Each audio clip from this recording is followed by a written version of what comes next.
Okay, हाँ, good morning. चलो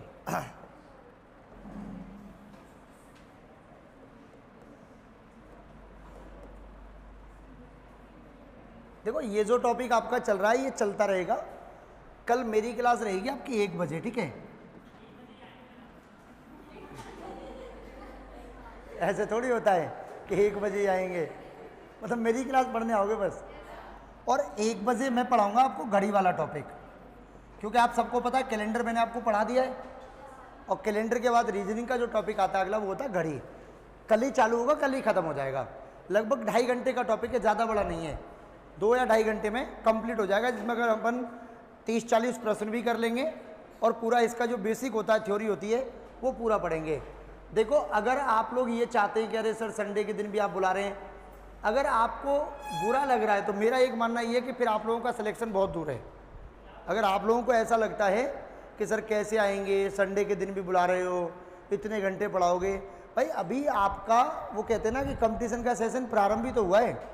10, 12, 15 क्लासों में क्या होता है, 10, 12, 15 क्लासों में शायद जब पहली बार आप इस कॉलेज में आए होंगे तो कॉलेज को नहीं समझ पाए होंगे 10-12 दिन में कि कॉलेज क्या है, कौन प्रिंसिपल है, कौन खतरनाक आदमी है, कौन एकदम आसान है।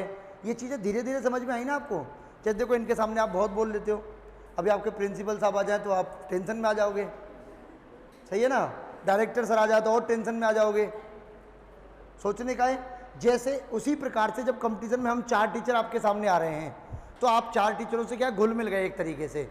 अब 5वां अगर कोई नया टीचर हम इंट्रोड्यूस करेंगे आपके सामने तो आपको पहले दिन अजीब सा लगेगा कि यार नया है, पता नहीं कैसे स्वभाव का होगा, तो धीरे रहना है, शांतिपूर्वक तरीके से, पता नहीं कैसा दिमाग है।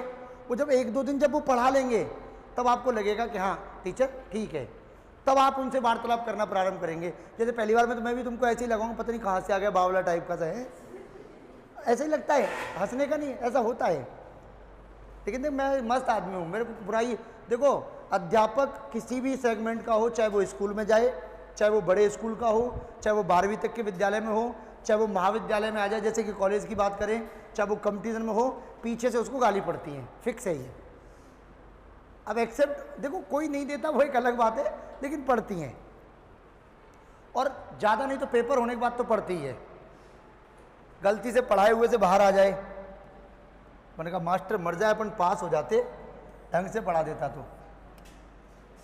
तो कल अपन 1 बजे, क्योंकि देखिए मेरी 7 बजे से लेके 12:30 बजे तक ऑलरेडी क्लास है कल। तो मैं पहले से, वो संडे मेरा बुक रहता है, और आपको 3:30 बजे तक, 3 बजे तक पढ़ा के फिर वापस 4 से लेकर रात को 8 बजे तक फिर क्लास है मेरी। संडे एकदम अलग टाइप का होता है। देखो, संडे में मौका मिलता है, क्योंकि देखिए संडे का पैसा महीने की सैलरी में ऐड नहीं होता है, और संडे का पैसा संडे को ही मिल जाता है, तो फायदा है ना। उसी दिन पढ़ाओ, आराम से खूब पढ़ाओ दम लगा के, और उसी दिन लेके फ्री। संडे का घंटे का पैसा भी ज़्यादा होता है अपना, क्यों भाई नॉन वर्किंग डे है ना, तो उसमें काम करने का तरीका अलग है। चलो, और आज अपनी क्लास 10 बजे तक रहेगी, तो पढ़ो आराम से, ठीक है? देखिए, लिखे किसी संख्या के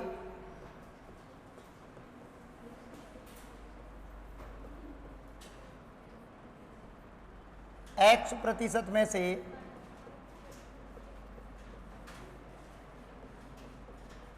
X घटाने पर किसी संख्या के X% में से X घटाने पर X शेष बचता है।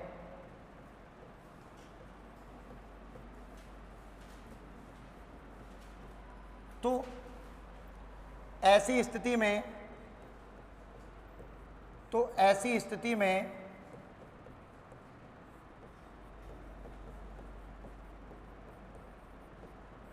संख्या का मान हमेशा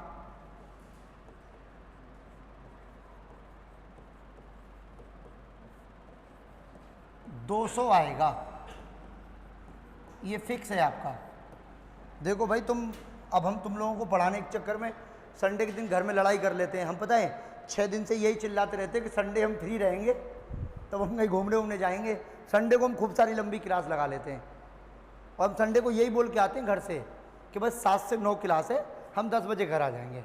उसके बाद देखो हमारा फ़ोन, अभी मेरा फ़ोन बंद है, अब ये फ़ोन आपकी क्लास ख़त्म होने के बाद चालू होगा, इतनी देर चालू रहेगा जितनी देर मैं कोचिंग पहुँचूँगा, फिर बंद हो जाएगा। फिर मेरी क्लास जब ख़त्म हो जाती है जब मैं क्लास और नॉर्मल टाइम में रहता हूँ फिर खुलता है ये। देखो किसी को अगर कोई टेंशन है, कोई वार्तालाप पे तो मैसेज तो कर सकता है ना, फ़ोन नहीं लग रहा है तो भाई ये बात बनती है नहीं बनती है। भाई मेरे को किसी ने कॉल लगाया, स्विच ऑफ है, वो क्या करेगा? व्हाट्सएप पे मैसेज करेगा। व्हाट्सएप पे मेरा इंटरनेट चालू नहीं है तो टेक्स्ट मैसेज तो करेगा, तब तो पता चलेगा मेरे को कि भाई टेक्स्ट मैसेज आया है, कुछ ना कुछ तो समस्या आती है, मैं कॉल कर लूँगा उसको।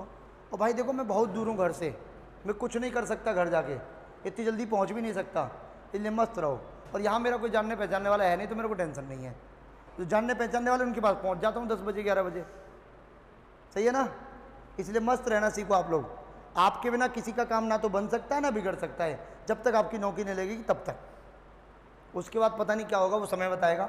अब देखो ये क्या कहना चाह रहा है, यदि x% में से मैं x को घटाऊं तो बराबर में कितना आना चाहिए? यही दे रखा सवाल में नहीं दिया हुआ है। इस माइनस वाले x को इधर ले जाएंगे तो प्लस का हो जाएगा। इसका मतलब देखो x% की वैल्यू क्या हो जाएगी आपकी? 2x के बराबर। अगर 1% का मान निकालूंगा तो आपको बता देखो x से x कट जाएगा तो क्या आएगा आपका? और संख्या कितनी होती है अपने आप में? 100%। तो 100% बराबर कितना हो जाएगा आपका? 200 हो जाएगा। ये तो मैंने आपको इसे हल करके बताया। प्रश्न कैसे आएगा समझो ध्यान से।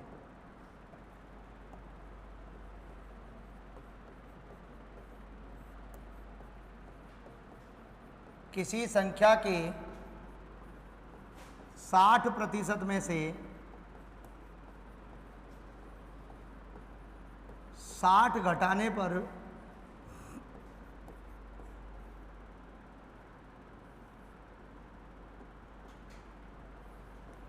साठ शेष बचता है।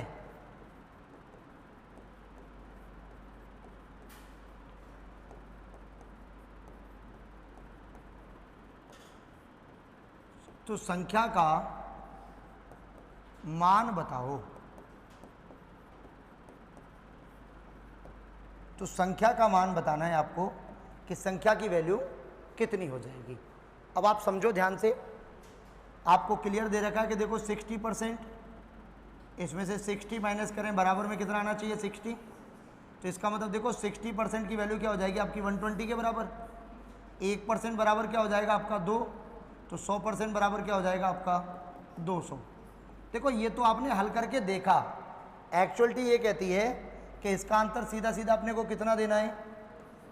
ये आपको ध्यान रखना है कि उतने ही प्रतिशत में से उतना ही घटाने पर अगर उतना ही शेष बचता है, हमेशा ऑलवेज टाइम आंसर कितना आएगा आपका? 200 आएगा। याद रहेगा कि नहीं रहेगा पहले तो ये बताओ।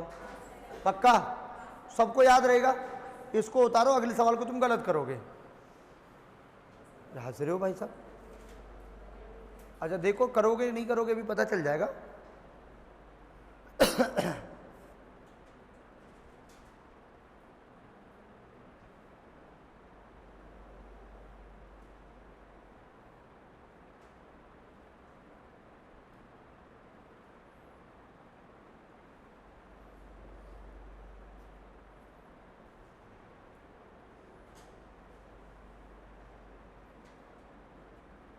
आज के ज़माने में जिसके पास सरकारी नौकरी है वो होशियार आदमी है, बाकी सब गंवार माने जाते हैं, दुनिया ये कहती है।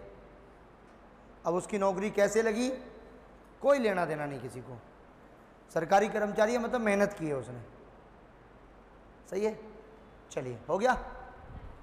देखिए नहीं हुआ? सर तो हैं बेटा।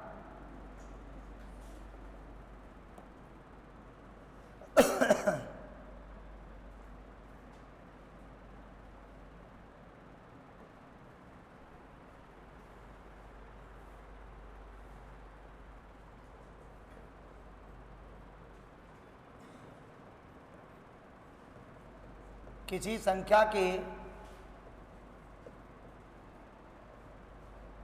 75% में 75 जोड़ने पर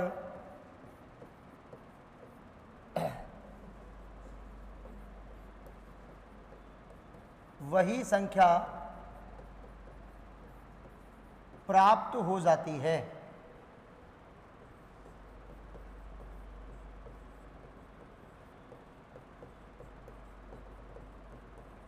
तो संख्या का मान बताओ। तो संख्या का मान बताओ। बताओ कितना होगा?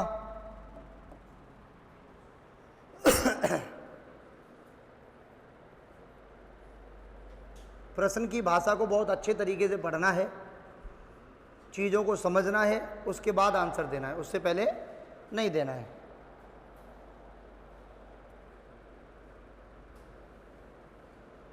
वैसे देखिए जो टेबलें बनाई हैं ना, ये लिखने के लिए बनाई हैं, बैग रखने के लिए नहीं होती है। ये बैग को साइड में रखना चाहिए, टेबल पे कॉपी रखनी चाहिए, उसके बाद लिखना चाहिए।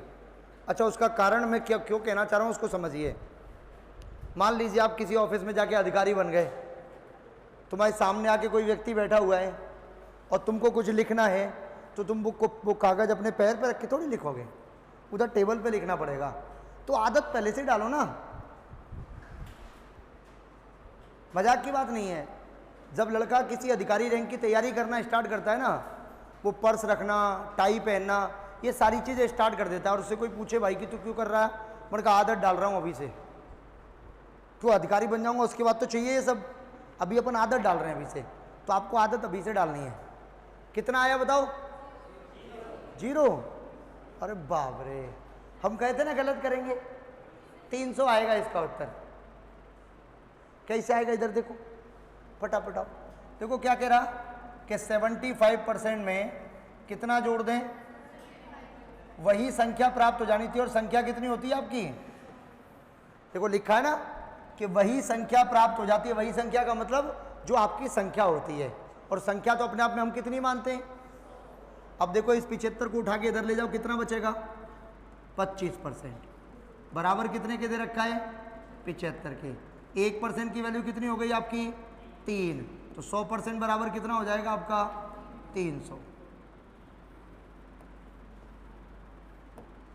अब देखो हम प्रूफ करके बताते हैं। इधर देखो कि अगर 300 का 75% निकालें तो देखो 300 का 75% निकलेगा आपका 225।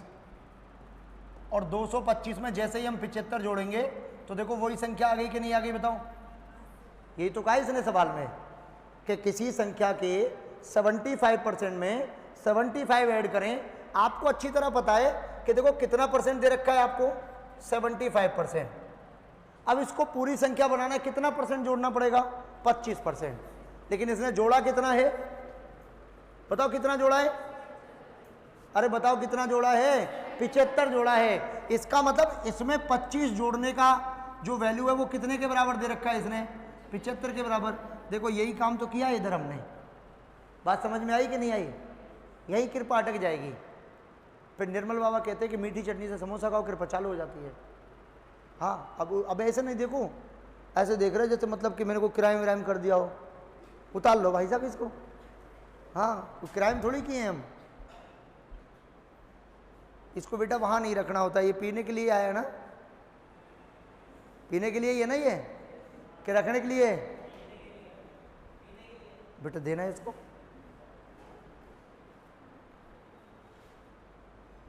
पी सकते हैं ना? इतना बड़ा कॉलेज होने के बावजूद आरओ नहीं लगा रखा है इन लोगों ने। कोई दिक्कत नहीं है, बड़े आदमी भाई साहब, कुछ भी कर सकते हैं। देखो बड़ा आदमी लोहे का कड़ा पहन लेगा, वो भी ऐसा लगेगा भाई साहब एकदम सोने का है, क्योंकि सबको पता है पैसा वाला आदमी लोहा थोड़ी पहनेगा, और गरीब आदमी को पहन लें तो सोने का।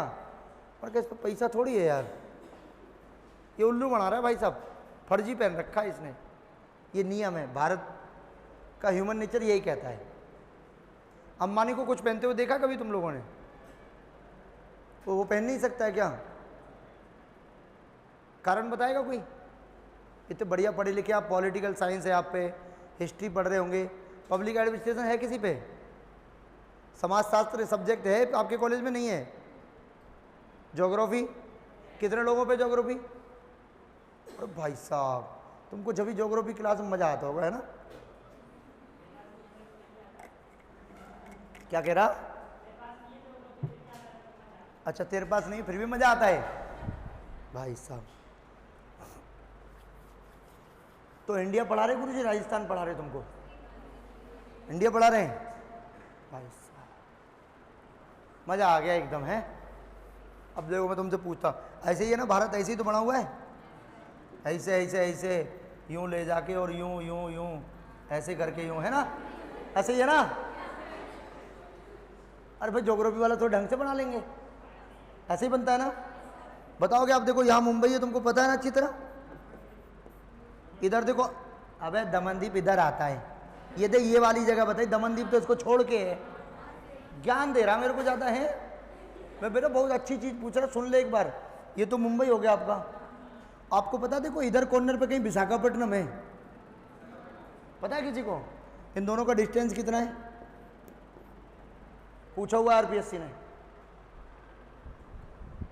आरपीएससी ने पूछा हुआ है। ऐसे तो देखो सब रटा देते हैं, इधर से लेके इधर की लंबाई इतनी, इधर से लेके इधर की इतनी, दोनों का अंतर इतना। जब तुम राजस्थान पढ़ोगे तो पता है राजस्थान के पेपर में आरएएस में ही पूछा गया है कि जयपुर की पूर्व से पश्चिम की लंबाई कितनी है। अभी राजस्थान सब पढ़ाते हैं, मैं ये नहीं कह रहा टीचर गलत पढ़ाते हैं, मैं ये कह रहा हूँ कि अगर आप किसी अधिकारी रैंक की तैयारी कर रहे हैं ना, इतना अंदर तक जाना है तुमको, इतना अंदर तक जाना है जहाँ आदमी की सोच खत्म हो जाती है ना, आपको चालू करना है कि ऐसा भी हो सकता है, हो सकता है नहीं हो सकता है। अब तुम क्या करो, गुरुजी से पूछ डालोगे बन के, ऐसे पूछा था मिस्टर ने। ये विद्यार्थी जीवन की सबसे बड़ी कमजोरी है। इवन मैं हूं या कोई और टीचर यहां खड़ा है, इतना पूछो मास्टर की जान निकल जानी चाहिए भाई साहब।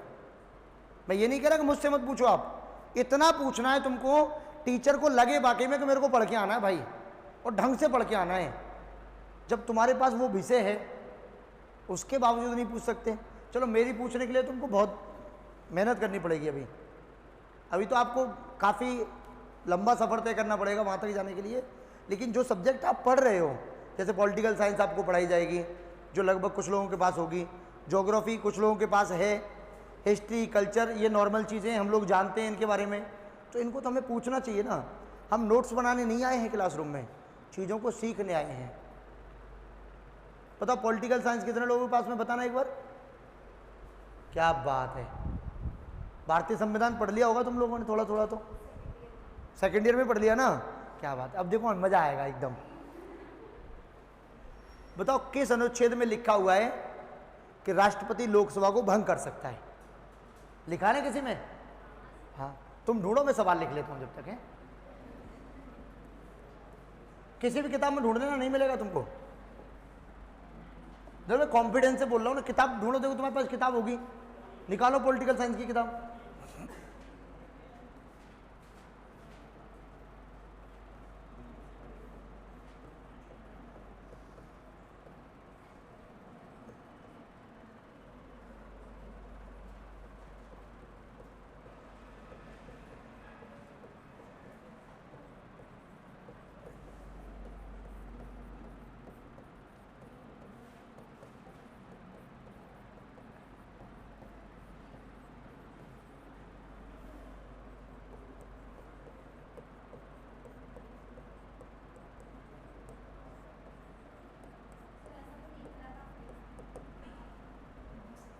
नहीं पढ़ा था, पॉसिबल ही नहीं है।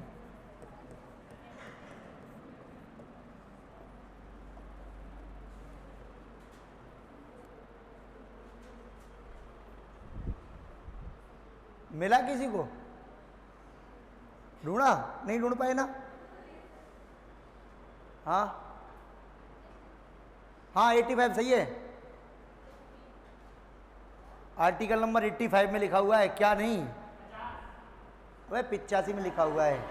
अच्छा इसका उत्तर है, अब इधर देखो, अरे आर्टिकल नंबर 85 के द्वारा राष्ट्रपति लोकसभा को भंग कर सकता है, वैसे नहीं कर सकता है।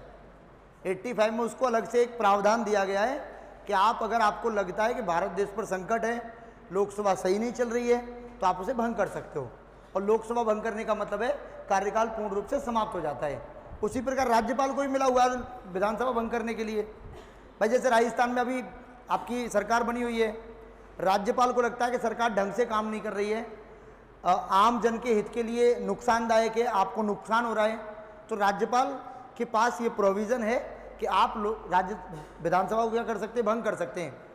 देखो, कार्यकाल का स्थगन करना कुछ समय के लिए रोक दिया, मतलब व्यक्तियों के पास पद वैसा का वैसा ही रहता है, लेकिन भंग करने का मतलब है फिर विधायक विधायक नहीं रहता है, खत्म, उसका विधायक का पद खत्म, मुख्यमंत्री खत्म, उप मुख्यमंत्री खत्म, सब खत्म हो जाएगा।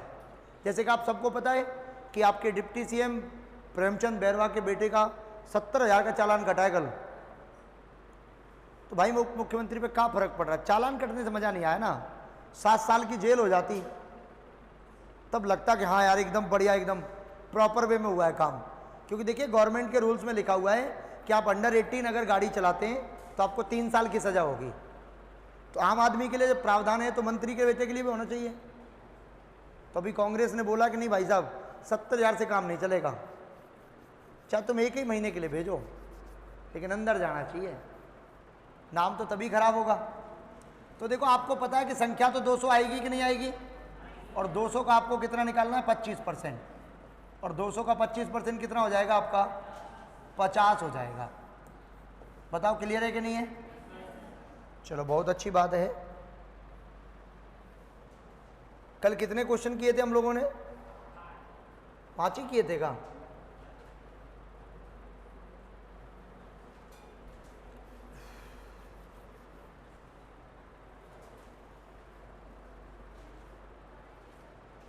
यहां तक कर लिया था है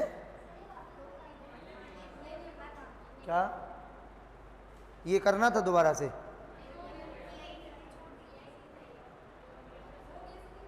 बेटा ये हो गया था, इसका उत्तर 1,000 आया था बेटा। देखिए हाँ ये कराना है, तसल्ली रखिए। देखो क्या कह रहा, चुनाव लड़ा 2 लोगों ने, एक आदमी इधर और एक इधर। देखो आप अच्छी तरह जानते हैं कि जब 2 लोग चुनाव लड़ते हैं, एक जीतेगा एक हारेगा, बात सही है। जिसको ज़्यादा वोट मिलेंगे वो जीतता है, जिसको कम वोट मिलते हैं वो हारता है। अब देखो आप पॉलिटिकल साइंस पढ़ रहे हैं, आपको आधी करंट अफेयर्स तो मैं यहीं सिखा दूंगा। तो बताओ भारत में भी आपको पता 18वीं लोकसभा के चुनाव हुए थे, मोदी को तीसरी बार प्रधानमंत्री बनाया गया है, लेटेस्ट हुआ है ना अभी कुछ महीने पहले, 3 जून को सरकार बनी थी, याद आ गया सबको? 4 जून के दिन याद आया नहीं आया? तुमको याद नहीं आएगा, मैं बता देता हूँ, ठीक है।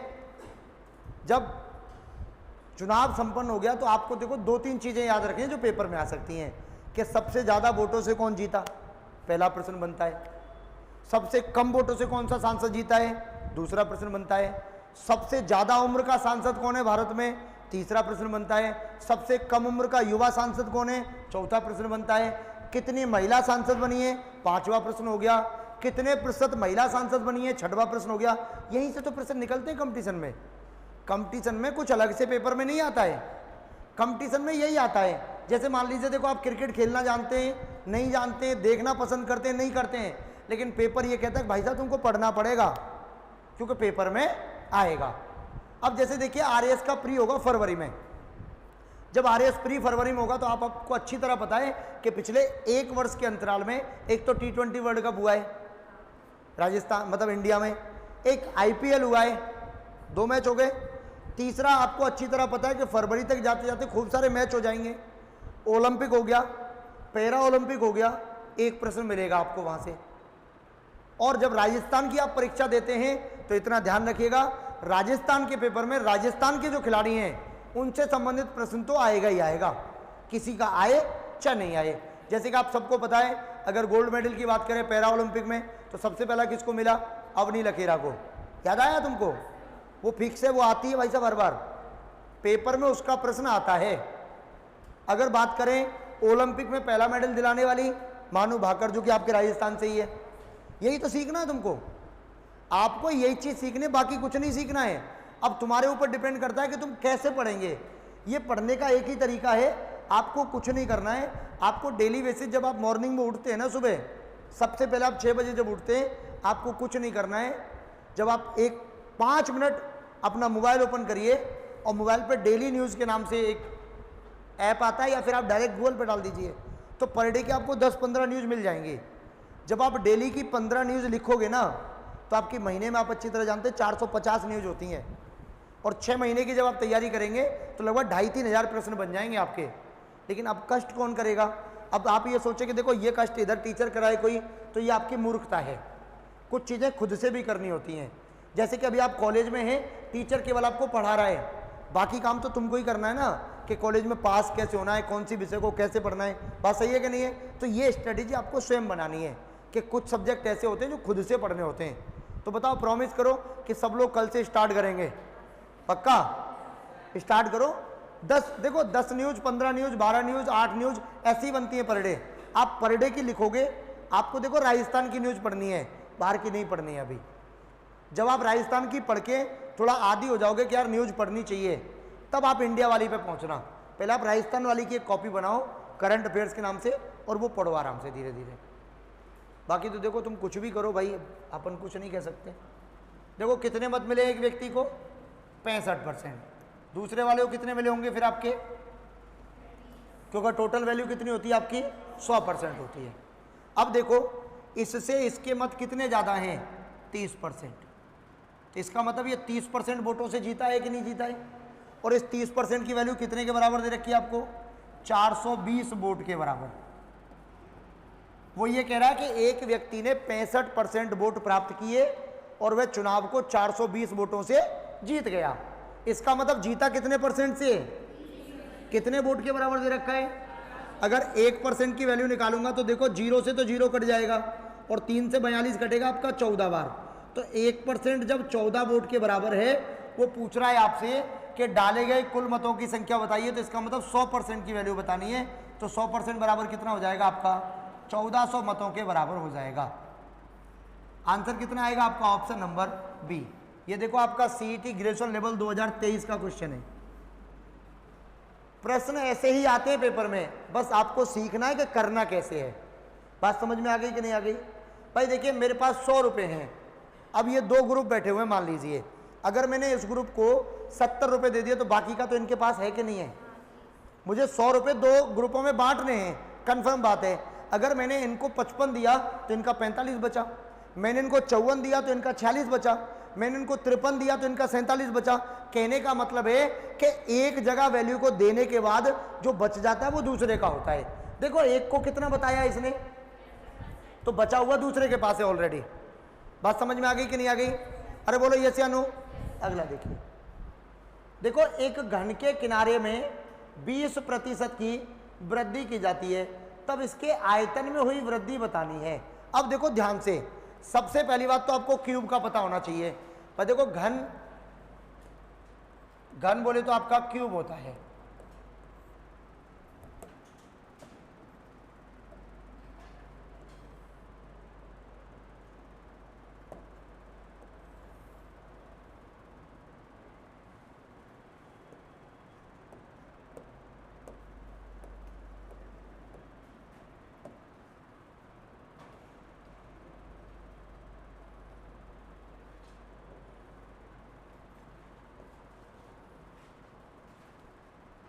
ये होता है आपका घन। ये कह रहा है कि भाई इसका कोई भी किनारा, सबसे इंपॉर्टेंट बात जो आपको याद रखनी है कि देखो इसकी तीनों जो भुजाएं होती हैं, कोई सी भी भुजा को देख लीजिए आप, ये सब कैसी होती हैं आपकी, समान होती है। पहली बात तो, पहली लाइन तो आपको यही याद रखनी है कि कोई भी अगर हम क्यूब की बात करें या हम स्क्वायर की बात करें, क्योंकि देखिए स्क्वायर से मिलके क्यूब बनता है, तो उसकी जो प्रत्येक साइड होती है वो क्या होती है आपकी, इक्वल होती है हमेशा। सभी दिशाएं कैसी होती हैं आपकी, बराबर होती हैं। इसका मतलब उसने एक किनारे को 20% बढ़ा दिया। अब आपको याद क्या रखना है, 2 चीज़ें। देखो अगर ये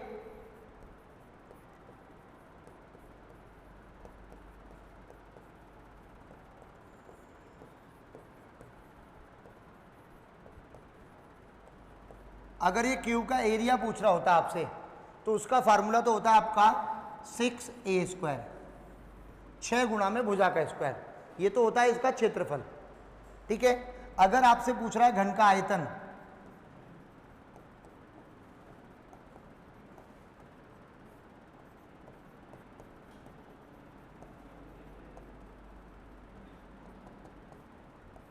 तो फिर आयतन होता है आपका a³, भुजा के क्यूब के बराबर, याद रहेगा। अब देखो क्यूब करना है आपको, भुजा एक्चुअलिटी में 100% होती है, मैंने आपको बताया था परसेंटेज के अनुसार कितना वृद्धि कर रहा है ये। इसका मतलब अब आपको कितना निकालना है, 120%। और इसका क्या करना है आपको, बात सही है कि नहीं है। इसका मतलब देखो ये क्या कहना चाह रहा है आपसे, ये कह रहा है कि देखो 120 फिर गुना 120 फिर गुना में 120, 3 बार गुना हो गया। हमें इसका मान परसेंटेज में निकालना है, तो 1 का परसेंटेज तो हम वैसा का वैसा छोड़ देंगे, और 2 का परसेंटेज हटा के 2 बार क्या लगा देंगे नीचे, 100 लगा देंगे। तो देखो 1 0 2 0 3 0, 12 का क्यूब होता है आपका 1728, और आपको पता देखो नीचे 1 0 तो 1 अंक के बाद क्या लग जाएगा, दशमलव, ये इतना प्रतिशत आएगा। अब बताओ ये 100 से ज़्यादा है कि कम है, ज़्यादा है।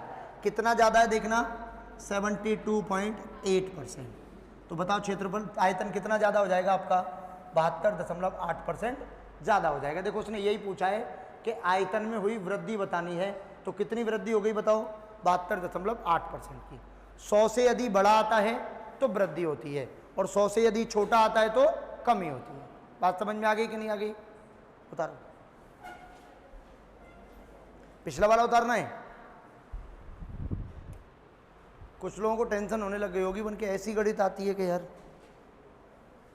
अभी तो और भी आएंगे, देखो पढ़ना पड़ेगा आपको।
हो गया?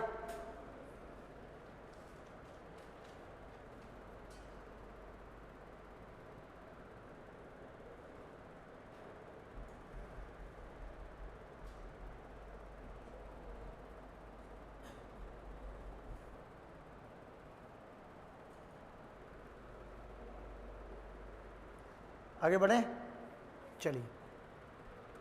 देखिए एक कार की कीमत एक बाइक की कीमत से 400% अधिक है। देखो क्या कह रहा है ये, कि इधर हो गई आपकी कार और इधर हो गई आपकी बाइक। उसने देखो क्या कहा है कि जो कार है वो बाइक से 400% महंगी है। मतलब अगर बाइक 100 रुपये की है तो कार कितने की हो गई आपकी? 500 की। भाई 100 से 400 ज़्यादा करेंगे तो 500 हो जाएगा। देखो सवाल में लिखी हुई है ये बात तो आपके में कि भाई कार जो है वो बाइक से 400% ज़्यादा है। अब वो कह रहा है यदि कार की कीमत के 15% और बाइक की कीमत के 20% की वृद्धि कर दी जाए, तो देखो कार में तो कितनी वृद्धि की गई है? 15% की वृद्धि, और बाइक में कितनी वृद्धि की जा रही है? 20% की वृद्धि। तो देखो 15% की वृद्धि करेगा तो देखो 15 5 75, देखो 500 का 15% निकालो तो देखो कितना बढ़ जाएगा आपका? 75 रुपये। तो देखो नई कीमत क्या हो जाएगी आपकी? 575 की तो हो गई आपकी कार। सही बात है कि नहीं है? इधर देखो 100 का 20% तो 20 ही होता है आपका। इसका मतलब बाइक कितने की हो गई आपकी? 120 की। यहाँ तक किसी को कोई दिक्कत? अब देखो उसने क्या कहा है, बहुत अच्छे तरीके से समझना है। उसने कहा तो 5 कारों और 10 बाइकों की लागत में कुल वृद्धि बताइए। इसका मतलब अगर देखो पहले 5 कार होती तो 5 गुणा 500 करते तो कितने रुपए की कार हो जाती है आपकी? 2500 की। और अगर 10 बाइक होती, 100 रुपये की एक बाइक है तो कितना हो जाता है आपका? 1000। मतलब कि टोटल आपकी जो खरीद होती वो कितनी हो जाती? 3500 रुपये। बात सही है कि नहीं है? पहले हम लोगों ने 500 रुपये की तो एक कार खरीदी और 100 रुपये में एक बाइक खरीदी। टोटल इन्वेस्टमेंट कितना किया? 3500। अब आपको बस ये निकालना है कि अब इन्वेस्टमेंट कितना हुआ है, और जितना ज़्यादा होगा उसका परसेंट निकाल देंगे। तो देखो अब कार कितने की आपकी? 575 की। तो देखो 5 कार 575 के हिसाब से, तो देखो 5 पंजे 25 की 5, हाथ से लगी आपकी 2, 5 7 35 और 2 कितना हो जाएगा आपका? 37। और 5 पंजे 25 और 3 कितना हो जाएगा आपका? 28। फिर देखो 10 बाइक लेके आनी है आपको कितने के हिसाब से? 120 के हिसाब से। तो कितनी हो गई आपकी? 1200। तो कितना हो गया आपका? देखो 4075। बोलो बात सही है कि नहीं है? जिन सामान को आप पहले 3500 में खरीद के ला रहे थे, अब कितने का हो गया आपका? 4075 का। बोलो बात सही है कि नहीं है? इसका मतलब देखो टोटल वृद्धि कितने की हुई? 575 की। कितने में हुई है देखना? 3500 में, और गुणा में क्या हो जाएगा आपका? 100। देखो 2 जीरो से, देखो 5 से ये 7 बार कटा, 5 एकम 5, फिर 5 एकम 5 और 5 पंजे 25। देखो अब आप आराम से निकालिएगा 115/7। तो देखो 7 एकम 7 कितने बचे आपके? 4, 45 हो गया। 7 6 42, 3/7%। तो कितने की वृद्धि हुई है आपकी? 16 सही 3/7% की। ऑप्शन नंबर क्या हो जाएगा आपका? बी हो जाएगा। नोट करो फटाफट।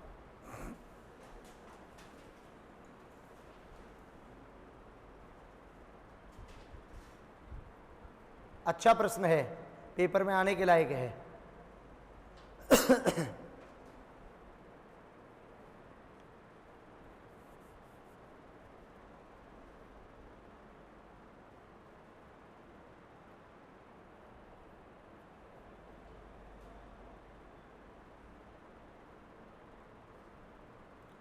तो अभी आपके यहाँ दांडिया वांडिया होगा इस बार? बाद में क्या होता है फिर? बाद में कौन करवाता है फिर? अलग ही रीत है इनकी, है ना एकदम।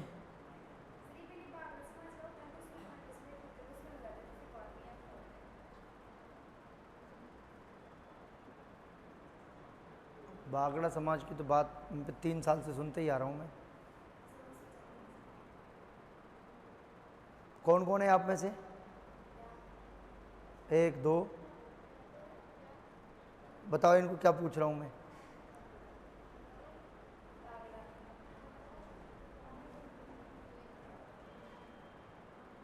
आपको पता होना चाहिए। अच्छा ये कॉलेज किसका है?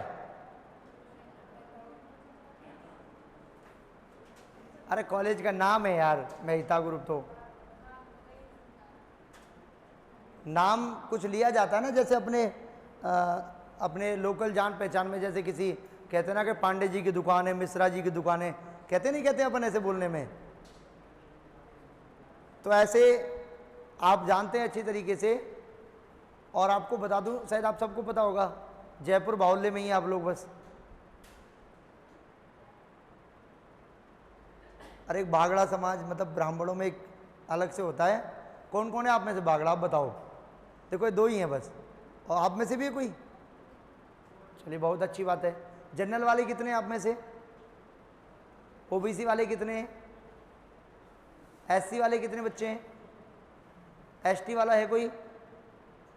बेटा ध्यान से पढ़ना, जल्दी नौकरी लगेगी। हंसने की बात नहीं है, फैक्ट बात है इसमें, हंसना क्या है भाई। देखिए आपको मैं बहुत अच्छे तरीके से सलाह दे सकता हूं, जो सरकार ने प्रक्रिया बना रखी है उसे ना तो मैं बदल सकता ना आप बदल सकते हैं, लेकिन अकॉर्डिंग टू प्रक्रिया आप लोग उसके अकॉर्डिंग मेहनत तो कर सकते हैं ना भाई, मेहनत तो कर सकते हैं ना। क्योंकि देखो मेहनत करो, क्या होगा क्या नहीं होगा वो बाद की बात है ना यार। अब हम ये सोच के मेहनत ही ना करें कि नौकरी ना लगेगी तो बेकार है फिर आपका। इसलिए मेहनत बहुत करनी है आपको, मस्त रहना एकदम। देखो मैं आपको बहुत अच्छी बात बताता हूं, तुम सब जानते हैं अच्छे तरीके से, बहुत अच्छे लेवल की बात है। भारत में जब राजनीति की बात आती है, जब आप पॉलिटी पढ़ते हैं, राजनीति को सोशल मीडिया पे रील्स में कहीं ना कहीं देखते ही रहते हैं ना भाई, बीजेपी की बात, कांग्रेस की बात, तो सबसे पहला क्या आता है बन के, यार जातिवाद चल रहा है। आता है कि नहीं आता है? देखो मैं इससे पिछला कार्यकाल बताता हूं आपको। इससे पहले कौन मुख्यमंत्री था आपके राजस्थान में? अशोक गहलोत। कितने विधायक होते हैं टोटल राजस्थान में? 200। राजस्थान में जो विधायक का पद है वो कितने आपके? 200 हैं। आपको पता 200 विधायकों में अकेला व्यक्ति था जो माली विधायक है और मुख्यमंत्री था भाई साहब। कोई रोक के दिखाओ उसको। फिर कहां गया जातिवाद? समझ रहे हैं जो मैं बहुत एक इंपॉर्टेंट बात बता रहा हूं आपको। पूरे 200 विधायकों में एक अकेला व्यक्ति है जो माली समाज से बिलोंग करता है, अशोक गहलोत, और मुख्यमंत्री बन के बैठ गया। तो यार उसमें गट्स तो थे, इसका मतलब। अब कहां गई जाति है तो समझाओ, जिसमें आपको पता होना चाहिए 74 आपके जाट विधायक थे उस समय। पिछले कार्यकाल की हम बात करें, 74 बहुत होते हैं, बड़ा बाहुल्य हो गया कि नहीं हो गया एक, ठीक है। और आपको सबको पता है कि राजस्थान में विधानसभा में 34 सीटें एससी के लिए रिजर्व में पहले से ही, और 29 सीटें आपकी एसटी के लिए रिजर्व हैं। तो 34 और 29 इनको मिलाओ, ये अलग विधायक हो गए आपके। 74 ओबीसी वाले हो गए, बाकी के जनरल वाले। वो आदमी अकेला विधायक भाई साहब, मुख्यमंत्री 15 साल रह लिया, को रोक पाया उसको? फिर कहां गया जातिवाद कि भाई ये गुर्जर समाज और ये जाट और ये फलाना, ये ऐसा वैसा, उसको रोक के दिखाओ ना तुम। अच्छा अभी आपको पता भजनलाल शर्मा को मुख्यमंत्री क्यों बनाया गया है? कोई बता दो तुम में से, पॉलिटी पढ़ते हो तुम लोग। मैं मान जाऊंगा कि हाँ वाकई में तुमको नॉलेज है, पढ़ रहे हो आपस से गहनता से, बताओ। नहीं रे बेटा, यही तो बात है, आरएसएस कुछ नहीं होती है, बैकग्राउंड आरएसएस से जुड़ा हुआ है। मैं समझाऊं तुमको? सुनो पहले सवाल देखो, मतलब जो गुणा करने की प्रक्रिया भी समझ में नहीं है, इसमें मैंने किया ही क्या है? ये वाला, ये तो तुम्हारे सवाल में लिखा है ये। अच्छा देख कितने की वृद्धि हो रही है? 3500 से 4075 का हो गया। मतलब मैं कोई सामान 3500 में खरीद के लाया, अब उसकी वैल्यू हो गई 4075, तो वृद्धि हो गई कि नहीं हो गई? कितने की वृद्धि हुई है? कितने रुपए में हुई है? गुणा में 100। अब काटना तो तुमको ही पड़ेगा। तुम ये सोचो मैं काट के आऊंगा तुम्हारे साथ, पेपर में तो तुमको ही काटना पड़ेगा। अब देखो आगे, अब सुनो, आपको सबको पता होना चाहिए कि 5 मार्च 2023 को कुछ हुआ था आपके जयपुर में, याद है किसी को? नहीं है, मैं बताता हूं। जाट महाकुंभ हुआ था, अभी याद आएगा तुमको, धीरे धीरे याद आएगा। मुख्यमंत्री बनने के पीछे यहीं से तो स्टार्ट हुआ था कार्यक्रम। आदमी उस चीज को समझ ही नहीं पाया। भैया ये सब चाल सरकार की थी, किसी की नहीं थी। कोई ये चाहे ना कि हम मतलब स्वयं बना दिए किसी व्यक्ति को, या ये व्यक्ति ऐसे बन गया वैसे बन गया, ये गलत फहमी है आप लोगों की। ये कार्यक्रम 2023 में चालू हो गया था। सरकार को ये जानना था कि किसका बाहुल्य ज्यादा है, ये थी पूरी कहानी। जाट महाकुंभ हुआ, लगभग 3.5 लाख के आसपास लोग पहुंचे थे आपके इसी स्टेडियम में, ठीक है। उसके बाद 19 मार्च को क्या हुआ था?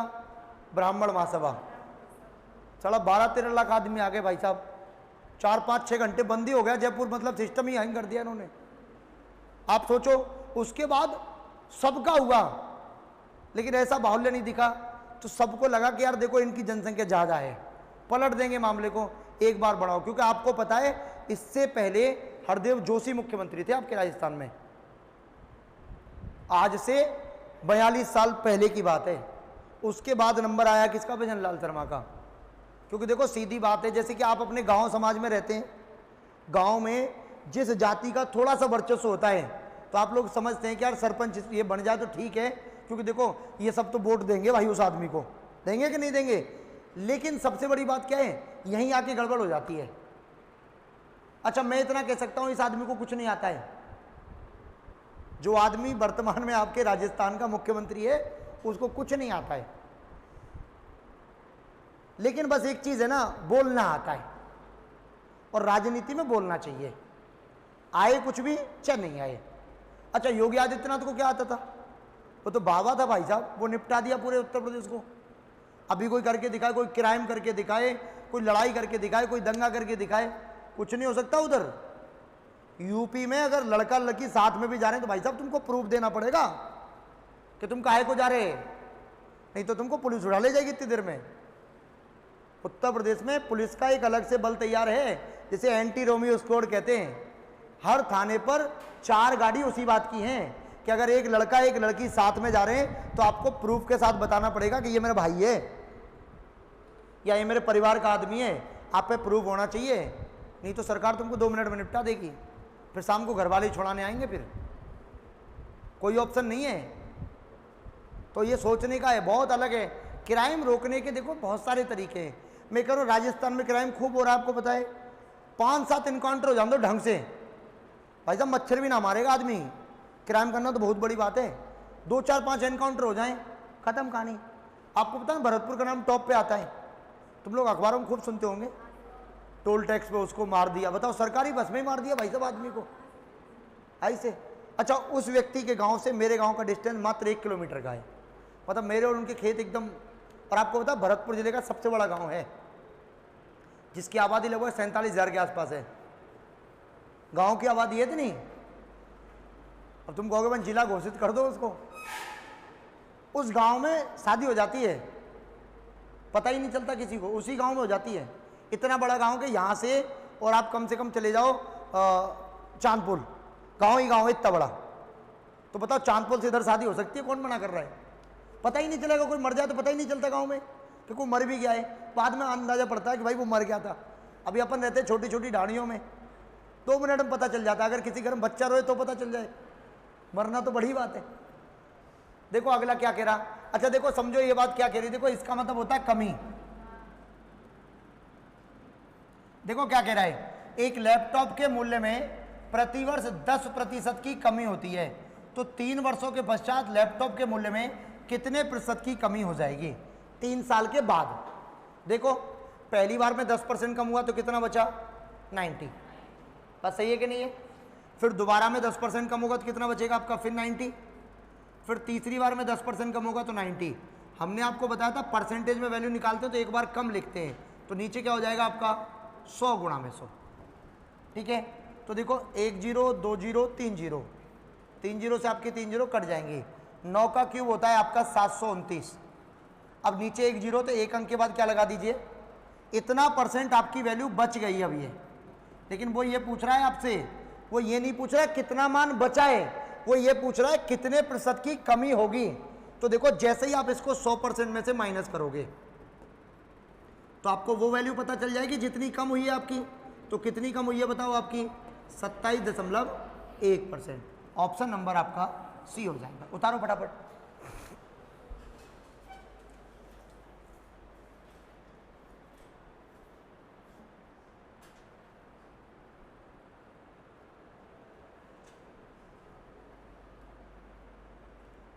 मैंने आज तक वोट नहीं डाला किसी को विधानसभा लोकसभा में।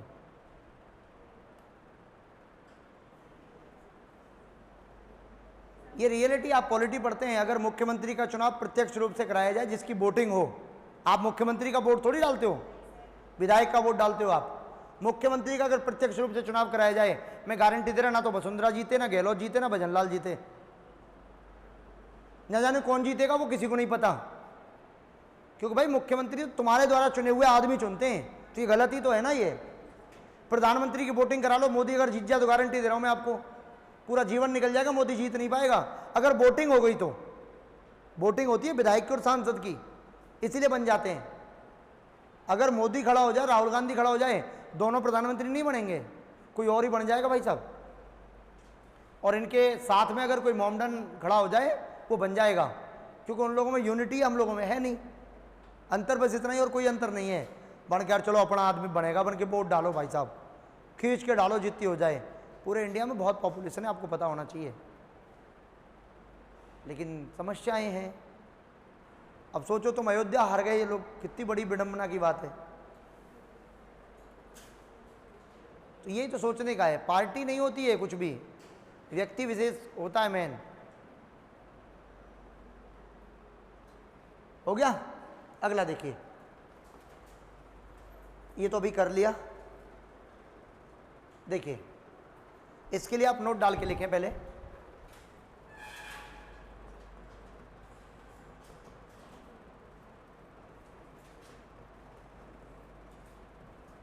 किसी वस्तु के मूल्य में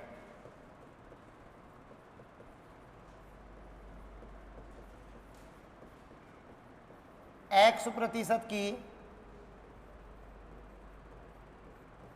कमी या वृद्धि करने पर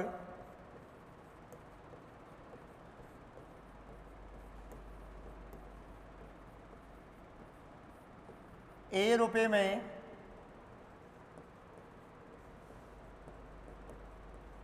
उस वस्तु की B मात्रा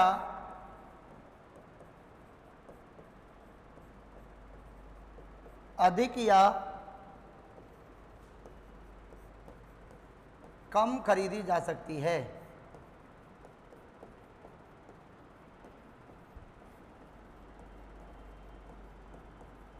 तो देखो समझनी है बात आपको पहले कि अगर कमी होगी, आप अच्छी तरह जानते हैं कि अगर किसी सामान का मूल्य घटेगा तो हमको सामान ज़्यादा मिलेगा, और किसी सामान का मूल्य अगर बढ़ेगा तो सामान हमको क्या मिलेगा, कम मिलेगा। ये तो आप जानते हैं। मान लीजिए कि देखो आपके पास में 200 रुपये हैं, ठीक है। वर्तमान में मैं एक एवरेज के तौर पे बता देता हूँ कि आज चीनी का मूल्य 40 रुपये किलो है, एक एग्जाम्पल के तौर पे। तो आप 200 रुपये में 5 किलो चीनी लेके आ सकते नहीं ला सकते? ला सकते। अब मान लीजिए आज से 10 दिन बाद वैल्यू आपकी अगर चीनी के मूल्य को बढ़ा दिया जाए और पैसे आपको 200 दिए जाएं, तो आपको अच्छी तरह पता है कि अब आप 5 किलो चीनी नहीं ला सकते। अब आपको चीनी क्या मिलेगी, कम, क्योंकि मूल्य को क्या किया गया है, बढ़ाया गया है। और अगर मूल्य को घटा दें तो उसी 200 रुपये में आपको चीनी ज़्यादा मिलेगी। देखो अभी सवाल पढ़ो क्या कह रहा है कि चीनी की कीमत में 20% की कमी एक गृहिणी को 240 रुपये में 6 किलोग्राम अधिक चीनी खरीदने में सक्षम बनाती है। मतलब 240 उस पर थे, पहले जितनी चीनी वो खरीद पा रही थी उससे 6 किलो ज़्यादा खरीद लेती है। अब कब खरीदती है, जब चीनी की वैल्यू को क्या कर दिया, 20% कम कर दिया गया है। तो पूछ रहा है वो, तो चीनी का प्रति किलोग्राम मूल्य की कीमत, मूल कीमत का मतलब है आपकी प्रारंभ वाली। मूल कीमत किसे कहते हैं? देखो वर्तमान कीमत जो बदलने के बाद, मूल का मतलब है जहां से स्टार्ट हुआ था। तो देखो यहां से दो चीजें निकलेंगी, एक तो निकलेगा आपका प्रारंभिक मान, मतलब प्रारंभिक मूल्य निकलेगा। तो देखो इसका तरीका तो रहेगा x बटा 100 प्लस माइनस x और गुणा में a बटा b रुपये प्रति वस्तु। और अगर आपसे पूछे वर्तमान वैल्यू या वर्तमान मूल्य, तो रहेगा आपका देखो x बटा 100 गुणा में a बटा b रुपये प्रति वस्तु। तो देखो एक को याद करना, दूसरा अपने आप हो जाएगा। एक में देखो 100 प्लस माइनस x है और एक में नहीं है। अगर आपसे पहली वाली वैल्यू पूछ रहा है तो माइनस प्लस करना है, और अब वाली वैल्यू पूछ रहा है तो माइनस प्लस नहीं करना है। याद रहेगा कि नहीं रहेगा? आप अच्छी तरह जानते हैं प्लस का मतलब है कि अगर वृद्धि दे रखी है तो प्लस करेंगे और कमी दे रखी है तो माइनस करेंगे। आपसे क्या पूछा है इसने कि भाई आप प्रारंभ वाली वैल्यू बताइए। तो देखो x का मान कितना हो गया आपका 20। कमी दे रखी है तो 100 में से घटा के लिखेंगे तो कितना हो जाएगा 80 गुणा एक ही जगह कितने रुपए दे रखे हैं आपको 240 रुपए में।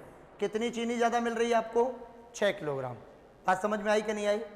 अरे बोलो यस या नो। हो गया आपका सवाल। देखो 20 से कितनी बार कटा आपका 4 बार। देखो 4 गुणा 6 24 होता है, कितनी बार कटेगा 10 बार। इसका मतलब 10 रुपये प्रति किलोग्राम। तो चीनी का जो मूल्य है वो पहले कितना था आपका 10 रुपये में 1 किलो चीनी मिल रही थी, और कमी करने के बाद वही चीनी आपको देखो 8 रुपये में मिलेगी। कैसे पता चलेगा? अगर ये वर्तमान और पूछता आपसे तो वर्तमान कैसे निकालते? 20 ऊपर आता, नीचे 100 आता, और गुणा में क्या हो जाता आपका 240/6। तो देखो 2 जीरो से 2 जीरो कट गई, 6 चौका 24। तो अब वो चीनी कितने की हो गई आपकी 8 रुपये प्रति किलोग्राम। जो चीनी पहले हमको 10 रुपये में 1 किलो मिल रही थी वही चीनी अब वर्तमान में हमें 8 रुपये में 1 किलो मिल रही है। उसने लेकिन आपसे प्रारंभिक वैल्यू पूछी है तो आंसर आपका 10 होगा, लेकिन वर्तमान पूछता तो कितना हो जाता आपका 8 रुपये। देखो प्रति वस्तु का मतलब है कि यदि देखो आपके सवाल में सेब दे रखी है, केला दे रखे हैं, अंडे दे रखे हैं, अगर गिनने वाली चीजें दे रखी हैं तो 1 का मान आएगा। केला होता तो 1 केले की वैल्यू आती, सेब होता तो 1 सेब की वैल्यू आती, अंडे होते तो 1 अंडे की वैल्यू आती, नींबू होता तो 1 नींबू की आती। अगर किलोग्राम की बात कर रहा है तो 1 किलोग्राम का मान आएगा। अगर लीटर की बात कर रहा है तो 1 लीटर की वैल्यू आएगी। अगर आपसे मीटर की बात कर रहा है तो 1 मीटर वैल्यू आएगी।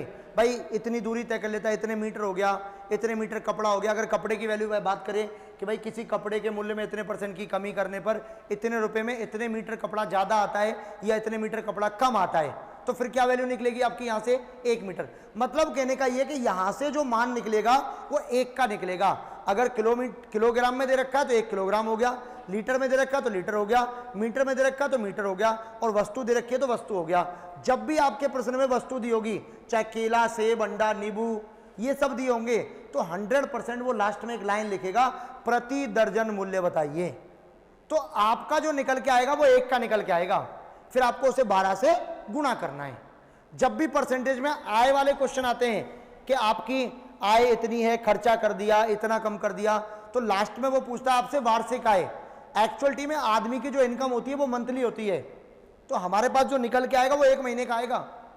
फिर उसको आपको कितने से गुणा करना पड़ेगा 12 से, क्योंकि भाई साल में महीने कितने होते हैं आपके 12 होते हैं। बात समझ में आई कि नहीं आई? उतारो फटाफट।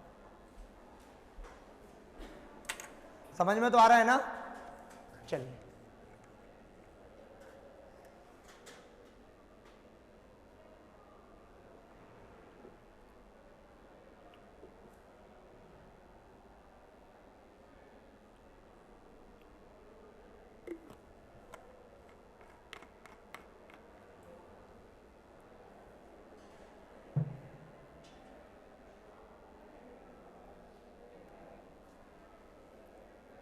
मतलब एक क्लास छूटने के बाद ऐसे ही अफरा तफरी हो जाती है। हमारे यहाँ निकल के दिखाए कोई? ऐसे थोड़ी होता है। अरे कम से कम 2 घंटे तो आप एक साथ बैठ सकते हो ना। 2 घंटे से पहले तो क्लास से निकलने की परमिशन नहीं होनी चाहिए किसी बच्चे को।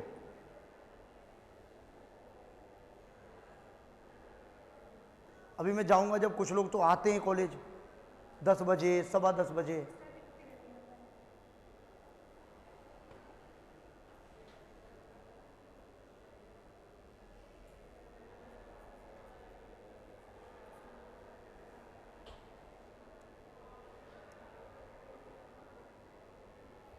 तो देखो आपकी कॉलेज की एक क्लास तो कम से कम चल ही रही है।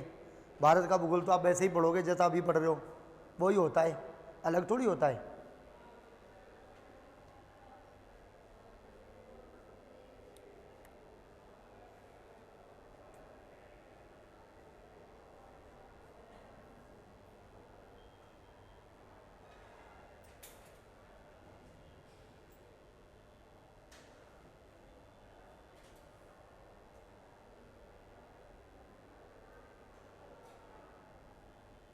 हो गया? अगला देखिए,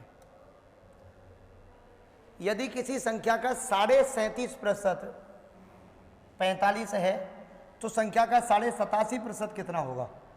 देखिए 37.5% का मतलब क्या हो जाएगा आपका 75/2% बराबर कितने के? आपका 45 के। बोलो बात सही है कि नहीं है? 1% का मान निकालेंगे तो आप देखो अच्छी तरह जानते हैं, इस 2 का गुणा तो ऊपर हो जाएगा, तो ये तो हो जाएगा आपका 90 और ये हो जाएगा आपका 75। बोलो बात सही है कि नहीं है? यहाँ तक किसी को कोई दिक्कत? अब देखो आपको मान निकालना है इसका 27.5, देखो 7 दूने 14, 8 दूने 16 और 1 17, इसका मतलब 175/2% का मान निकालना है। कितने का मान निकालना है आपको? 175/2 का। आप अच्छी तरह जानते हैं 100% का मान होता है 100 से गुणा करते हैं, 30 का मान निकालते हैं 30 से करते हैं, इतने का निकालेंगे तो इतने से गुणा कर देंगे। तो देखो बराबर में क्या हो जाएगा आपका 90/75 और गुणा में क्या हो जाएगा आपका 175/2। देखो 25 या 75, 25 से कितनी बार कटेगा आपका 7 बार। देखो 3 दूने 6 से कितनी बार कटेगा आपका 15 बार। तो कितना आंसर आएगा आपका 105। ऑप्शन नंबर क्या हो जाएगा आपका? सी हो जाएगा। बता रही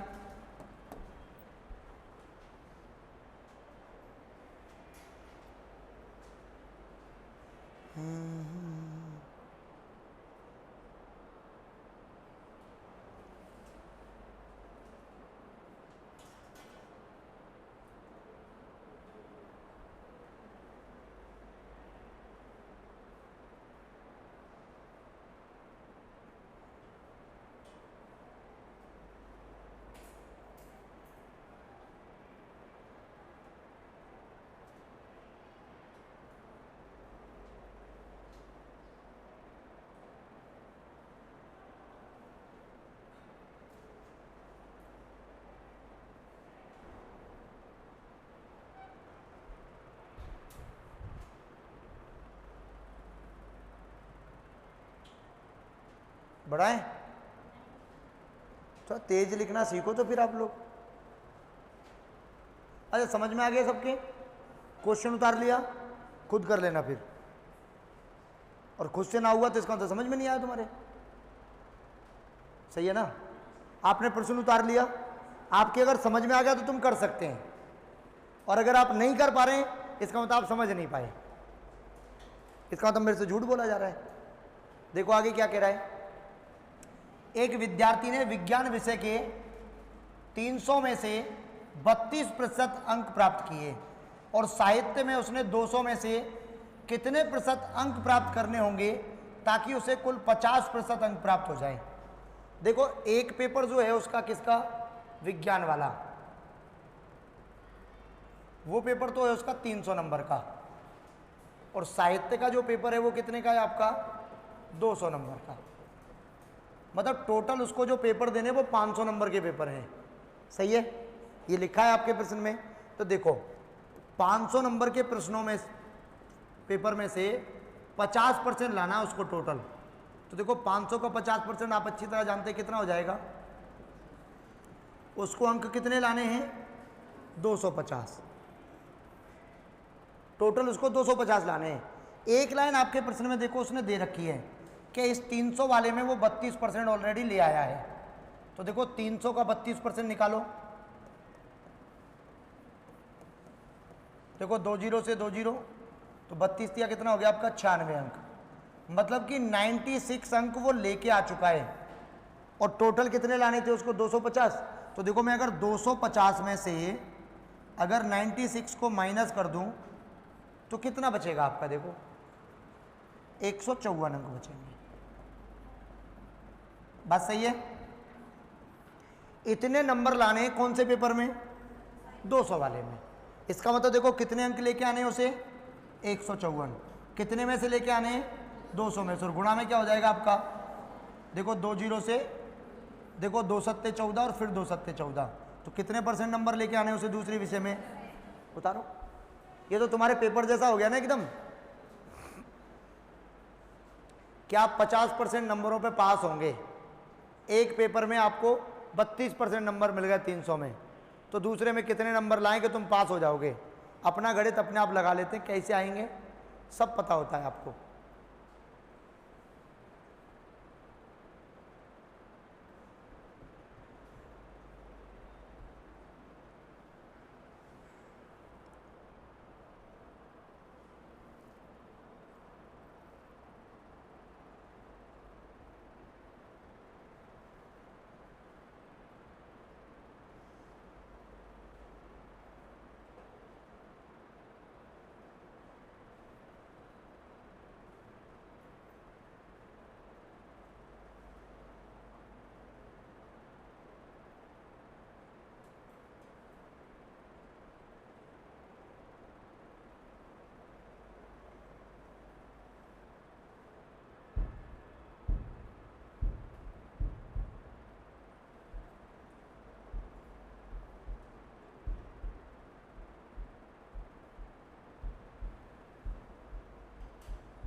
ठीक है, अगला देखिए,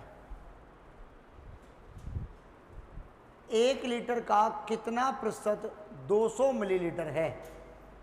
तो देखो आपको अच्छी तरह पता है 1 लीटर में कितना होता है, 1000 मिलीलीटर होता है। तो देखो ये 200 1000 का कितना परसेंट है? तो देखो 1 0 2 0 3 0, तो कितना परसेंट हो गया आपका? 20%।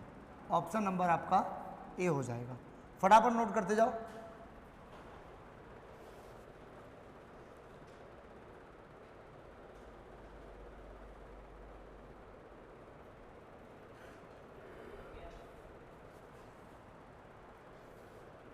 एक वर्ग की लंबाई में 1% की गलती है, तो उस वर्ग के क्षेत्रफल में गलती की लगभग प्रतिशतता क्या होगी? कितने परसेंट की गलती की है? 1% की। ध्यान रखना है आपको, कितना परसेंट गलत किया है? इसका मतलब गलती का मतलब है कि मान लीजिए उसने 101 कर दिया, उसे कितना कर दिया? 101। अब वर्ग का क्षेत्रफल क्या होता है आपका? भुजा गुणा भुजा। तो देखो 101 गुणा 101 बटा कितना हो जाएगा आपका? 100। अब देखो 101 का गुणा 101 से करेंगे तो ये आएगा आपका 102.01, और भाग कितने का लगेगा आपका? तो क्या हो जाएगा? देखो 102.01। 100 से कितना ज़्यादा है आपका? 2.01% ज़्यादा है। इतने की क्या हुई है उसमें? वो यही कह रहा है कितनी गलती है तो इतने परसेंट की, लेकिन देखो उसने क्या लिखा है? लगभग। लगभग का मतलब है मैं इसे क्या लिख सकता हूं? केवल 2% की गलती। तो आंसर क्या आएगा आपका? बी हो जाएगा। भाई 2.01 को मैं 2 मान सकता हूं। लगभग का मतलब होता है पूर्णांक में। जैसे कि मैं ये कहूं कि भाई क्लास में लगभग कितने बच्चे हैं, तो तुम ये थोड़ी कहोगे 17.5 या 28.5 बच्चे हैं, नहीं। ऐसे ही देखो वोट भी नहीं डलते हैं आपके पॉइंटों में कभी भी। वोटों का परसेंटेज पॉइंटों में हो सकता है, लेकिन टोटल नंबर ऑफ वोटिंग की जो काउंटिंग होती है वो पूरे अंकों में होती है। सही है ना? तो पूरा अंक लेना होता है लगभग में, अप्रोक्स वैल्यू लेनी है।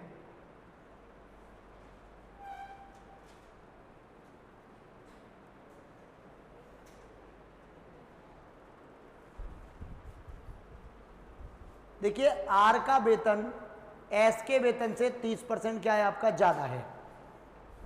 देखो आप अच्छी तरह जानते हैं कि जब ऐसा प्रश्न आपके सामने आ जाए तो दूसरा वाला कम पूछा होगा। देखो अगर पहला ज्यादा दे रखा तो दूसरा कम पूछेगा, और पहला कम दे रखा तो दूसरा वाला ज्यादा पूछेगा। आपको कुछ नहीं करना। अब आपको देखो बिल्कुल एकदम आसानी से सीखना है। कई बार लिखा दिया आपको पहले अब नहीं करना है आपको। देखो यदि आपको अधिक दे रखा है तो नीचे जोड़ के रखना है 100 में, अगर कम दे रखा है तो नीचे घटा के रखना है। यही प्रश्न ऐसे दिया होता कि आर का वेतन एस के वेतन से 30% कम है, तो एस का वेतन आर के वेतन से कितने प्रतिशत अधिक है? कितने प्रतिशत अधिक है? बात समझ में आ गई कि नहीं आ गई? देखो दोनों अलग अलग हो गए। यहां अधिक दे रखा है, कम पूछा है, यहां कम दे रखा है, अधिक पूछा है। दोनों का उत्तर अलग अलग आएगा। देखो अगर अधिक दे रखा है तो देखो जो दे रखा है उसे तो ऊपर रखो, अधिक दे रखा है तो नीचे जोड़ के रखो और गुणा में कर दो 100। अगर देखो आपको कम दे रखा है तो जो दे रखा है उसे तो ऊपर रखो और नीचे घटा के रख दो और गुणा में क्या कर दो आपका 100। यहां तक बात समझ में आई कि नहीं आई? पहले तो ये बताओ मेरे को। अगर कम दे रखा है तो नीचे घटा के रखेंगे और अधिक दे रखा है तो नीचे जोड़ के। देखो दोनों का उत्तर निकालो, अलग अलग निकलेगा। देखो 300/7, तो देखो 7 चौके 28, 7 दूने 14, 6/7% अधिक है। कितना अधिक है आपका? 42 सही 6/7%। यहाँ से निकालोगे देखो 0 से 0 कटेगा, तो देखो 300/13, 13 दूने 26, 4 बचे 13 तिया 39, 1/13% कम है। तो आंसर क्या आएगा आपका? सॉरी, ऑप्शन नंबर आपका डी हो जाएगा। उतारो। तो देखो एक साथ आपके 2 सवाल हो गए आपके सामने। कम दिया हो या ज़्यादा दिया हो, आपको याद रखना है कि ये कहना क्या चाह रहा है आपसे। ये जैसा कहना चाह रहा है वैसा काम करना है।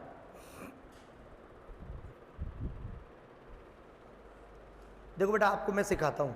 ये जो बैग है ना, इसको आप नीचे रखो, इस पे कॉपी को रखो, बैग हटाओ बिल्कुल, और कॉपी रखो अपनी, चाहे बैग अपने पैरों पे रखो, कहीं भी रखो, और कॉपी रखो, और आप उस पोजीशन में बैठो जैसे कि मतलब जब हम एक मतलब ऑफिसर रैंक में जब एक टेबल पे बैठते हैं ना, एक अलग तरीका। आपका जो बैकबोन है ना, उसका लेवल अलग होना चाहिए पढ़ाई के समय। आपकी थकान का कारण ही यही है। अच्छा देखो, रिलैक्स फील हो रहा नहीं हो रहा है? एकदम कॉपी रख के, हाथ रख के आपको बिल्कुल एकदम रिलैक्स फील होता है। अब आपकी बैकबोन आपको 4-5 घंटे परेशान नहीं करेगी। यही तो पढ़ने का तरीका होता है, यही सीखना है बेटा आपको। पैर पे रख के कभी पढ़ाई नहीं हो सकती है। समतल स्थान पर कॉपी रख के लिखने का में आपको 5 घंटे भी नहीं पता चलेगा कितना लिखाई किया है, और ऊटपटांग जगह पे ऊबड़ खाबड़ रखने पर आपको 1 या 2 घंटे बाद ऐसा फील होने लग जाता है, अरे यार बहुत ज़्यादा देर हो गई अपने को, कितनी देर से पढ़ रहे हैं अपन, पता ही नहीं चल रहा है। अगला देखो भाई, 12.5 का कितना प्रतिशत 50 है? देखो, जिसके पीछे का लिखा होता है उसको नीचे रखते हैं, ये तो पता है ना आपको। इसका मतलब देखो, 50 आएगा ऊपर, 12.5 आएगा आपका नीचे, और गुणा में क्या हो जाएगा आपका, आप अच्छी तरह जानते हैं। देखो 12.5 का 4 गुना होता है 50। देखो 12.5 और 12.5 हो गए आपके 25, और 25 और 25 कितने हो गए आपके? इसका मतलब 12.5 का गुणा 4 से करेंगे तब जाके 50 बनता है। इसका मतलब कितना हो गया आपका, बताओ? 400%। ऑप्शन नंबर आपका डी हो जाएगा। नोट करो फटाफट। कर लिया? हो गया सवाल? तो तुम भी साथ के साथ करो ना, किसने मना किया है? जब आप सीखते जा रहे हो तो आप भी साथ साथ लिखा करें। जब आपको लगे कि कोई प्रश्न ऐसा दिख रहा है कि इसको सीखने में थोड़ा समय लगेगा तो रुक जाया करो। एक 2 अंकों वाली संख्या उलट जाती है, ध्यान देना है आपको कि 2 अंकों की संख्या उलट जाती है जब उस संख्या का 1/5वां भाग इसमें जोड़ दिया जाता है। तो उस संख्या का 40% भाग कितना होगा? सबसे पहली बात कि 2 अंकों की संख्या कैसे लिखेंगे वो है काम की बात। अब पेन को भी बंद रखना, ये सीखने में तुमको बहुत थोड़ा सा ज़्यादा समय लगेगा। तो देखो 2 अंकों की संख्या,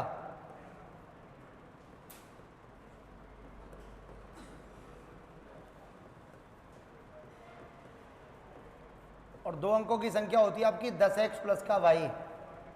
कितने लोग जानते हैं इस बात को? नहीं पता, मैं समझाता हूं। जैसे देखो, ये 2 अंकों की संख्या है ना, 2 अंकों की ये नहीं है, इसका मतलब हम इसको कैसे लिखेंगे? 20 प्लस का 3। तो देखो 1 का मल्टीप्लाई 3 में होता है, और देखो 10 का मल्टीप्लाई 2 में होता है, क्योंकि एक्चुअलिटी में हमारे पास जो अंक दे रखे हैं वो तो 2 और 3 ही है ना। एक अंक तो हमको 2 दे रखा है, और एक अंक क्या दे रखा है हमको भाई? 1 2 और 1 3। ये 23 बना कैसे? कि देखो पहला वाला आपका यूनिट डिजिट होता है, इकाई का अंक बोलते हैं हम जिसे। अगला वाला आपका दहाई का अंक होता है जिसे हम 10 डिजिट बोलते हैं। याद आया कि नहीं आया? इकाई वाले में 1 का गुणा होता है, दहाई वाले में 10 का होता है। अब सोचो मेरे पास ये दोनों ही अंक नहीं है, अगर मैं देखो इसके साथ 10 गुणा पहला वाला अंक मैं x मान लेता हूँ, प्लस 1 गुणा दूसरा वाला मैं y मान लेता हूँ, तो क्या बनेगी देखना संख्या आपकी? यही लिखी है नहीं लिखी? ऊपर देखना एक बार। भाई मेरे पास अंक तो है नहीं, मुझे पता ही नहीं कौन सी संख्या है। भाई मुझे जब तक ये नहीं पता चलेगा कि 2 अंक की संख्या लेनी कौन सी है, तब तक तो मैं उसके अंकों को x और y मानूंगा ना। बात समझ? भाई देखो जैसे 23 है तो तुम्हें पता चल रहा है कि ये संख्या होती है। जैसे मैं 45 लिख दूं, जैसे मैं 85 लिख दूं, जैसे मैं 58 लिख दूं, तब तो आपको पता है कि 5 और 8, 8 और 5, 4 और 5, 5 और 9, तो आपको अंकों का पता है। लेकिन उसने ये कहा कि 1 2 अंकों वाली संख्या, अब हमको क्या पता कौन सी? तो हमने मान लिया पहला अंक तो क्या है आपका x, और दूसरा वाला अंक क्या है आपका y। उससे मिलके क्या बनी आपकी? 10x प्लस का y। इसने ये कहा इस संख्या के अंक उलट जाते हैं। कब उलटते हैं? जब हम इस संख्या में इसी संख्या का 1/5वां भाग जोड़ देते हैं। इसका मतलब देखो, सवाल बहुत अच्छा है और समझना भी बहुत ढंग से, ध्यान रखना इस बात को।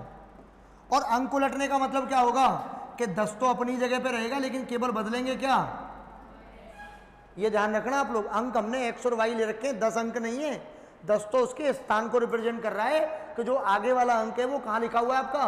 दाहिनी वाली जगह पे लिखा हुआ है। इकाई वाले में 1 का गुणा होता है, करो चाहे नहीं करो कोई फर्क पड़ेगा क्या? अब देखो इसने कहा कि यदि इसी संख्या में जोड़ दिया जाए इसी संख्या का 1/5वां भाग, तो संख्या के अंक पलट जाते हैं, मतलब कि ये हो जाती है आपकी 10y प्लस का x। अब बताओ यहां तक किसी को कोई दिक्कत है क्या? देखो संख्या का 1/5वां भाग बराबर में संख्या क्या हो जाती है, उलट जाते हैं अंक, यही लिखा है तुम्हारे सवाल में। तो पहले हम x और y का मान निकालेंगे तो संख्या पता चल जाएगी। तो देखो आपको अच्छी तरह पता, देखो 10x प्लस का y प्लस ये क्या हो जाएगा आपका 10x प्लस y बटा 5। देखो 5 का इधर गुणा कर सकते हैं अपन, अरे कर सकते हैं कि नहीं कर सकते हैं? इधर गुणा करेंगे, देखो 50x प्लस का 5y प्लस का 10x और प्लस का y, नीचे 5 आएगा, इसका मैं इधर गुणा कर दूं तो देखो बराबर में क्या हो जाएगा आपका 50y प्लस का 5x। यहां तक कोई दिक्कत किसी को? अब देखो 50x और 10x कितने हो गए 60x, ये 5x इधर आएगा उठ के, तो कितने बचेंगे? केवल 55x बचेंगे कि नहीं बचेंगे बताओ? अब देखो इधर 50y है आपकी, इधर देखो 5y और 1y, कितने हो गए 6। 50 में से 6 गए तो कितने बचे आपके? कोई दिक्कत किसी को? देखो 11 पंजे 11 चौके 44, इसका मतलब देखो x बटा y बराबर क्या हो जाएगा आपका 4/5। इसका मतलब जो हमने संख्या ली थी उसमें x की जगह तो 4 रख दो और y की जगह तो संख्या आ जाएगी नहीं आ जाएगी बताओ? तो देखो संख्या क्या आ गई पहले तो ये देखो आप लोग, तो देखो 10 गुणा में 4 प्लस का 5, तो संख्या हो गई आपकी 45। लेकिन आपसे वो पूछ रहा है कि उस संख्या का केवल आपको 40% बताना है। इसका मतलब 45 का 40% निकालेंगे तो देखो 20 दूने 40 और 20 पंजे 100 और 5 नाम 45, तो कितना आएगा आपका 18 आ जाएगा। ऑप्शन नंबर आपका ए हो जाएगा। अब देखो मैं आपको प्रूफ करके बताता हूं पहले से कि देखो संख्या कितनी है 45, इसी में जोड़ दूं यदि मैं 45 का 1/5वां भाग, तो देखो 45 प्लस का 9 जुड़ेगा कि नहीं जुड़ेगा, तो कितना हो जाएगा ये आपका 54। अब देखना इसके अंक और इसके अंक पलट गए कि नहीं पलट गए आपस में, बोलो बात सही है कि नहीं है? यही तो कहा है सवाल में उसने कि किसी संख्या का यदि 1/5 उसी में जोड़ेंगे तो संख्या के अंक क्या हो जाते हैं आपस में पलट जाते हैं। जहाँ पहले 4 था फिर 5 था, अब देखो पहले 5 आ गया फिर क्या हो गया पलट गए नहीं पलट गए? बात समझ में आ गई? एक बार और सीख लो फिर उतारना। आप देखो क्या कह रहा है, ये 2 अंकों की संख्या हो गई आपकी, ये कह रहा है कि इसी का 1/5 निकाल के इसी में जोड़ दो आप। तो देखो ये संख्या थी, इसका 1/5 निकाला, जैसे ही इन दोनों को जोड़ा तो संख्या के अंक क्या हो गए आपके पलट गए। जहां x था वहां तो पहुंच गया y, और जहां y था वहां क्या पहुंच गया आपका। इसको हल करने का तरीका आप जानते हैं, देखो 5 का गुणा करेंगे 50x 5y फिर 10x फिर y, और 5 का इधर गुणा करेंगे देखो 50y प्लस का 5x। देखो इधर 50x था 10x था, कितना हो गया आपका 60, इधर कितना था आपका 5, 60 में से जब इधर 5 आएगा तो घटेगा, कितने बचेंगे आपके 55x। देखो इधर 5y है 1y है, कितने हो गए 6y, और ये कितने आपके 50y, 50 में से 6 जाएगा कितना बचेगा 44। इसका मतलब x बटा y का मान कितना है आपका 4/5। इसका मतलब x की वैल्यू 4 है और y की वैल्यू कितनी है आपकी। इसका मतलब मैंने संख्या निकाली तो क्या निकली आपकी, अगर वो यहाँ से केवल संख्या पूछा होता तो आंसर क्या आता 45। बात सही है कि नहीं है? ये यहाँ से ये भी पूछ सकता था कि संख्या के अंकों को पलटने पर क्या बनेगा, तो आंसर क्या देते अपन 54 देते, क्योंकि 45 को पलट दीजिए तो क्या बन जाएगा आपका 54। लेकिन उसने पूछा है कि उस संख्या का 40% क्या होगा, तब आंसर कितना आएगा आपका 18। अब बताओ किसी के समझ में नहीं आया हो तो उतारो बेटा।